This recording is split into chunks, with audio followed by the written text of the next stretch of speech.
So we're going to come back to Pirkei Avot, the Ethics of the Fathers, and we're going to look still in the first chapter at the sixth Mishnah, which was in the name of the next recipients of the tradition, Yehoshua ben Parachia. Can you imagine having a father's name called Parachia? What's your name? Ben Parachia. Actually, it's very nice. It flows very nicely. His father's name was Parachia. His name was Yehoshua. And he was partners with Nitai of Arbeli.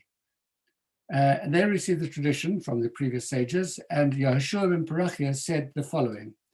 He said, Aseh lecha rav, make yourself, find yourself a teacher, ukneh lecha chaver, and acquire a friend, veheveh dan et kol hadam lekaf zchut, and try and judge every person in favorable and in a meritorious light.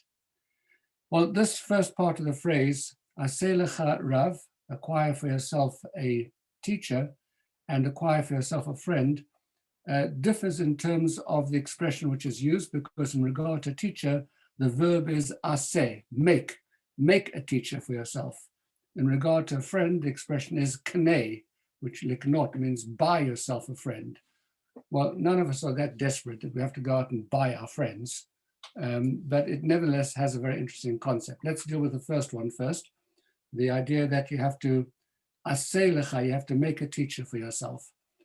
A lot of people think that Judaism is monolithic, but in fact, as you know, if you live in a broader community, especially in Israel, you'll walk into shul and you'll discover that you're in the midst of all different kinds of traditions, apart from Sephardi and Ashkenazi, which may be one of the major divisions, but within the Ashkenazi world, there are myriad different kinds of traditions, and similarly in terms of Sephardi worlds, particularly dependent upon which part of the Sephardi world you come from. And each one will have its own particular customs, its own particular ways of going about things, its own nuance, its own kind of framework, its own approach, etc. In broad terms, this is called hashkafa in Judaism. Hashkafa means an outlook.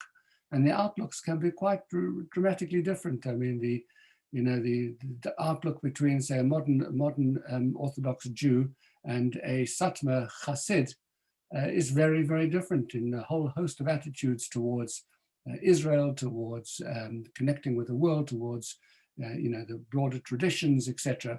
So therefore, very sensibly, Yehoshua ben Parachia wants to suggest that a Jew can find himself in a very confusing world in which you have a kind of like a bargain basement, in which you sort of pick and choose from this tradition, from that tradition, and in the end you land up as a bit of a mishmash of a person. Now, one needs to be broad, of course, and one needs to be accepting of all the traditions, but nevertheless, his strong recommendation is that you identify with a particular kind of strand of Judaism, and you search for your leader in that particular strand, and that is the approach that you take, and that's the leader who you'll follow. And when you want to know, for example, whether something is permitted or forbidden, you know that if you can go to 5 rabbis, you get 5 different answers, and that gets very confusing. So the best thing is to find the answer, find the rabbi who's always going to say yes.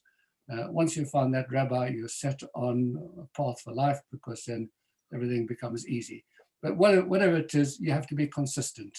Once you buy the package, you go with its stringencies, you go with its leniencies, but it's healthy for the personal growth of a person. He wants to suggest that you align yourself with a particular hashkafa and a particular approach within Judaism.